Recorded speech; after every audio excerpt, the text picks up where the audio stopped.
السلام عليكم ورحمة الله تعالى وبركاته. ازيكم عاملين ايه؟ يا رب تكونوا بألف خير.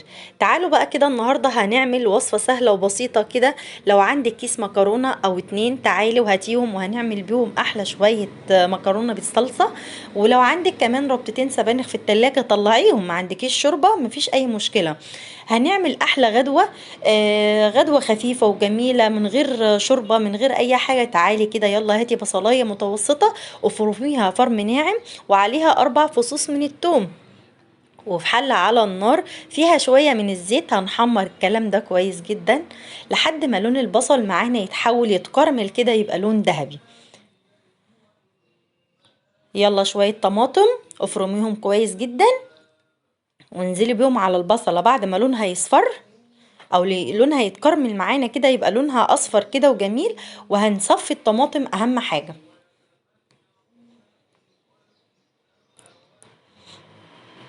صفينا الطماطم هننزل بيها على البصلة بعد ما اتكرملت. حلة تانية على النار يكون فيها مية بتغلي ننزل فيها بالمكرونة بتاعتنا، تكاية بسيطة كده. اوعي تنزلي بالمكرونة على المية وهي سخنة قوي. يعني مثلا في ناس ممكن تقول لما المية كده تنمل معانا ننزل بالمكرونة، لا طبعا يا جماعة ما ينفعش. لازم المية بتاعت اي مكرونة هسلقها لازم المية بتاعتها تكون بتغلي. تعالي بقى هنحط البهارات بتاعت الصلصة بتاعتنا علشان تطلع معانا احلى صلصة. ايه هي عبارة عن ايه البهارات دي؟ معلقة كبيرة من الصلصة اللي هي بتاعت المعلبات. ويلا بقى معلقة صغيرة من كل حاجة: فلفل أسمر، كمون، كزبرة، بهارات، وكمان مكعب مرق الدجاج. هنغطي كده، هنغطي ونغطي. وفي نفس وبنفس برضو الخلطة اللي أنا عملتها دي أو بنفس الصلصة اللي أنا عملتها دي هي برضو هعملها تاني علشان أعمل بقى أحلى شوية سبانخ. هتبقى خفيفة جدا وجميلة وولادك هيشربوها شرب كده بالمعلقة. مش شرط يعني ان احنا نكلف نفسنا علشان نعمل اكلة حلوة لاولادنا. ممكن برضو باكلة بسيطة وجميلة وهتطلع كلها فوائد وقيمة غذائية جميلة جدا. ونعمل برضو ونمشي حالنا يعني ونمشي امورنا في ظل الغلاء وفي ظل الايام اللي ما يعلم بها الا ربنا. يلا هاتي بقى السبانخ وافرميها فرم ناعم كده كويس. اهم حاجه يا جماعه الخضروات الورقيه لازم نغسلها كويس جدا، بالذات السبانخ لان السبانخ بيبقى فيها كده زي يعني تحسوا ان هي تراب ناعم جدا، شبيه بالرملة كده. فلازم نغسلها مرة واتنين وان شاء الله حتى 10.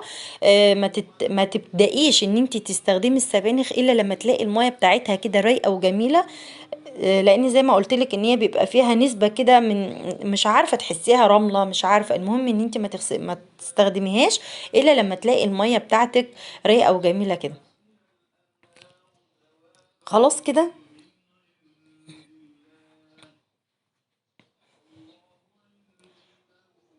الاكلة دي مش هتاخد معاكي حرفيا، مش هتاخد معاكي نص ساعة. نص ساعة هتكون الأكلة دي جاهزة معاكي. أكلة جميلة وبسيطة ولكن كلها برضو فايدة وقيمة غذائية برضو حلوة. نفس الطريقة برضو اهو هننزل برضو بنفس البهارات.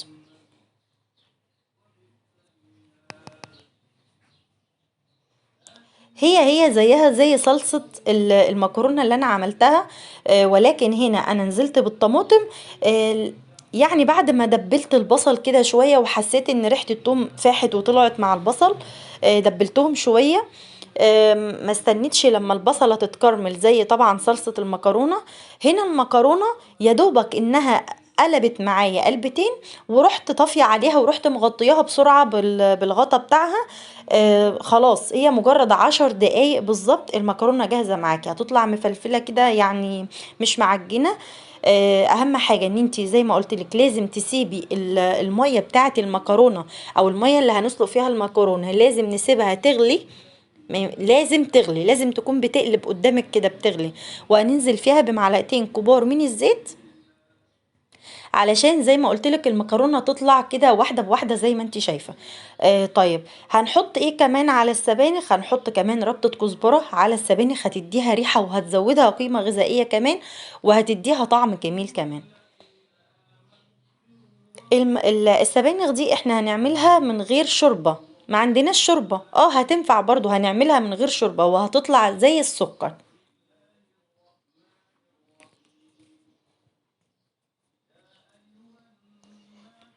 برضو هنفرم الكزبرة هنا فرم ناعم، يعني تكون معانا ربطة كزبرة خضرة كده صغيرة وسط، نفرمها فرم ناعم وهنقلبها برضو مع السبانخ. طيب خلاص كده، شايفين خلاص السبانخ الصلصة بتاعت المكرونة هنا كانت جاهزة معايا، بخرت السوائل الخفيفة اللي فيها وبقت تقيلة، بقت شبه الصلصة كده اللي احنا بنجيبها من بره، اللي هي بتاعة الكشري اللي بنجيبها من بره. طبعا احنا مش هنقارن صلصة البيت بتاعتنا اللي احنا عاملينها بكل النظافة بالصلصة اللي هي بتاعة المحلات طبعا. ولكن عايزة اقول لكم يعني ان هي سميكة وتقيلة.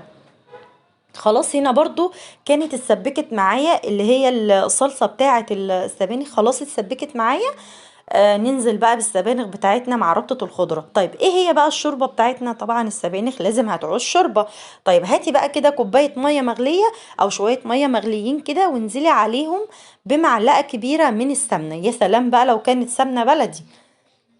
لو مش موجود او مش متوفر عندك سمنة بلدي مفيش اي مشكلة، هاتي معلقة سمنة فرن، اي نوع سمنة انت بتستخدميه، وانزلي عليه بمعلقة كبيرة كده على المية المغلية بمعلقة كبيرة كده من السمنة، وانزلي بيها على السبانخ بتاعتك. السبانخ دي حرفيا هتاخد معاكي حوالي 10 دقايق او ربع، مفيش يعني اقل من ربع ساعة كمان، والسبانخ ان شاء الله هتبقى مستوية معاكي وهتطلع جميلة وخفيفة وطعمها زي العسل. انا هنا علشان طبعا ما استخدمتش شوربه، فانا هنا زودت مكعبين، يعني انا حطيت في السبانخ مكعبين من مرقه الدجاج.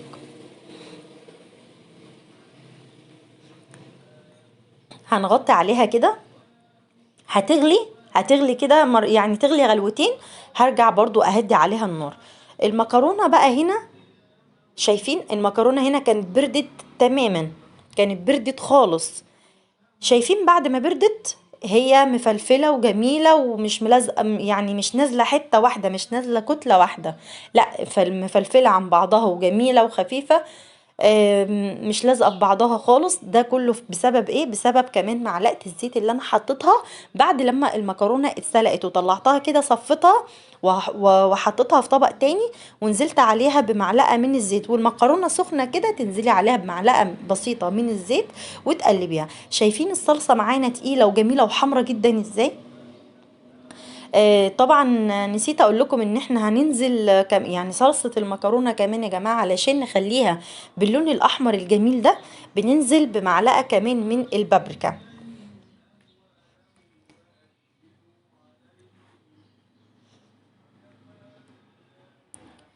وخلاص كده كانت الأكلة بتاعتنا الخفيفة البسيطة اللي هي مش مكلفانا حاجة أصلا، كانت جاهزة معانا. جربوا الوصفة، خفيفة وجميلة، مش هتكلفكم أي حاجة، وبألف هنا، والسلام عليكم ورحمة الله تعالى وبركاته.